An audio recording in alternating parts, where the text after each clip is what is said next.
Hey Sparkers, welcome back. So it's been a couple of months now since I've been able to do any more content. Appreciate the patience by everyone.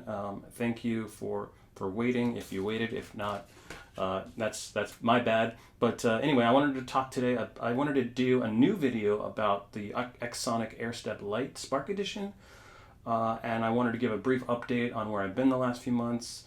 And then I wanted to do an overview and demonstration of how it works, and then we'll recap it with just my feedback and comments on how it works. So, without further ado, I just wanted to thank everyone again for the patience. Well, my last video was just a quick little update on what was going on with me, but basically, I had an injury to my neck, and I had to have some surgery back in September.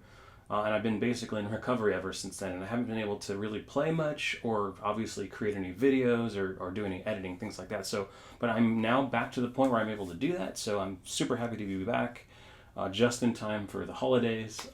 Actually, Thanksgiving was just a few days ago. Christmas is coming up, so happy holidays to everyone. So, yeah, that's where I've been the last few months, and happy to be back. I have a couple of things on my list of things I want to do. I want to do an update on the most recent firmware update. I want to talk about the Jimi Hendrix stuff. There's a bunch of stuff I want to talk about in upcoming videos. But for today, we're going to do a much more concise overview and update on the Airstep. So let's go ahead and jump right into it. So as I mentioned in my last video on this, I did receive this from the company that makes the Airstep, which is Xsonic. This was sent to me for free. The only caveat was that I do a review, an overview on my channel, which I did. But again, with that video, I got some feedback that it was a little long and maybe not as helpful for everyone to see me learning how to use it. So anyway, this is the Airstep Lite Spark Edition. On the back here, you can see we've got a function button, which I'm not exactly sure what it does at this point, but then there's a power button, there's a charging port, and then this little basically adapter for Bluetooth for it to connect to your Spark. There's really nothing else going on. It comes with this USB power adapter, and it comes with this little Bluetooth antenna essentially to connect to your Spark. That's really it. There's not much else to it. It comes with a little instruction manual and a little, I think it came with like an Instagram and Facebook little thing. You can use these QR codes to check out some videos. But that's what it comes with out of the box. And so, yeah, let's go ahead and demonstrate how it works. So there's three different modes that you can use with the Airstep. The first mode is essentially, I should say that with the Airstep Lite, basically what you're giving yourself is access to a manipulation of your hardware presets. It takes over control of the amp, so you can't really use the app to access the amp when you're using this Airstep. Unfortunately, with my edition of this, I don't know if this has changed, but they did say that you still can do anything you want with the app except editing hardware presets, and that's not quite accurate. All you can really do is leverage your hardware presets and adjust them while you're using the Airstep. So yeah, let's get right into it. The first mode basically means that all four of these are directly selecting your four different hardware presets. So, preset 1, preset 2, preset 3, and preset 4. This fifth button in mode 1 basically toggles your overdrive pedal. So you'll theoretically have a drive pedal configured with your hardware preset that maybe is on or off, and you can toggle it with this button. If it's on by default, then this will turn it off, and vice versa. The blue light will indicate whether or not that drive pedal is on, so you'll be able to see whether or not it's on or off. So that's mode 1, again, toggling through all four hardware presets and then turning off and on drive.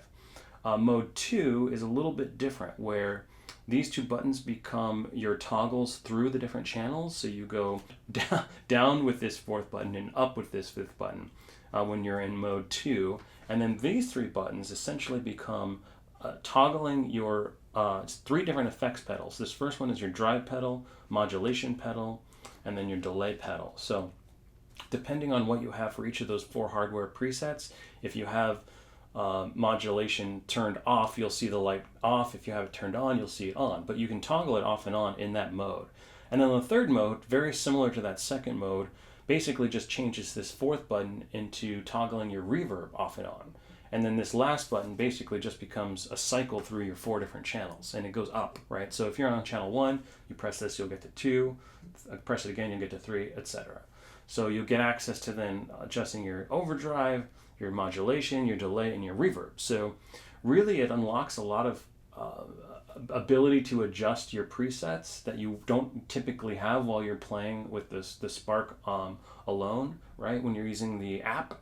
I mean, obviously you can stop playing and you can toggle things on the app and get access to those different pedals, but you can't do that really while you're playing unless you have something like the Airstep and obviously the Positive Grid coming out with their own version of this, which I'll get to a little later. But for now, that's how the Airstep Lite works.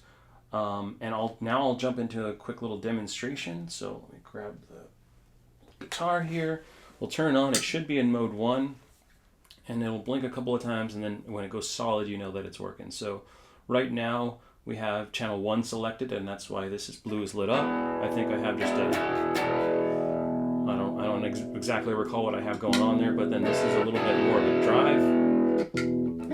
This is kind of a clean one. And then we have this fourth preset that I have. So again, with this mode, this is mode 1. We're basically just able to select the 4 different presets, and then this will turn off and on drive. I think on this one I just have it as a boost, but on some of the other ones it's a little bit more aggressive. So that's mode 1. Let's go ahead and by the way, to toggle through the different modes, it's pretty easy. You just turn it off, and then you hold down the button of the mode you want. So this will be mode 1, this will be mode 2, and this will be mode 3. So let's just do mode 3 real quick. I'll hold this down, turn it on, and then it'll jump into mode 3. So now, depending on which hardware preset I'm on, it looks like with this one I have the modulation and the delay turned on already. Not much going on with those, but and then you can turn off and on the drive, off and on the reverb. So and then again, you want to toggle through your different channels by pressing that. And then again, this indicates whether or not you have these different effects on for these different channels. It looks like most of these I don't have much on. This one I have those 2. Yeah, so this is how it works in mode 3. Again, mode 2 is very similar. We'll just show that real quick, where it's these 3 buttons will give you access to the overdrive, the modulation, and the delay. And then these 2 will cycle up and down through your channels. So that's down channel, down another channel, down the other channel, and up. So again, here you can see the same, whether or not those effects are turned off or on. So that's how it works. It's pretty straightforward, pretty easy to use once you get the hang of it. You're probably going to use a particular mode that you're a fan of or that you like. For example, you're going to use mode 3 if you really have a lot of customization that you want to do on those presets, right? You're going to want to adjust the reverb, for example, while you're playing. You're probably going to use mode 3. If you really have your presets dialed in and you don't need to change them on demand while you're playing, you just want quick access to them, you're going to use mode 1 for that. Mode 2 is, again, a little bit of a hybrid of both, where you can go both up and down through the different channels, and you get access to the drive, modulation, and delay. So really a lot of flexibility here. My personal opinion is that this is great if you basically just want to access your presets. You don't even need to turn the app on when you're using this thing if you're just playing around with your presets for that session or that practice or that demo or whatever you're up to. If you're really only using your presets, then the Airstep is great. If you need to do anything outside of your 4 existing presets, though, you have to use the app to access that, and you can't get to anything else other than your presets with the Airstep. So it really sort of levels up your ability to use your presets, but it takes away your ability to do anything else outside of your presets. So it's really great for that use case, for what it does, for what you need to use it for. So yeah, that's my quick 2 cents on how the Airstep Exonic Lite works. I wanted to give another shout out to Exonic again. Thank you very much for letting me play around with this. I definitely use it, certainly now that I can play again. So thank you very much, and I hope everyone appreciates and enjoys this video, and we'll see you next time. Thanks.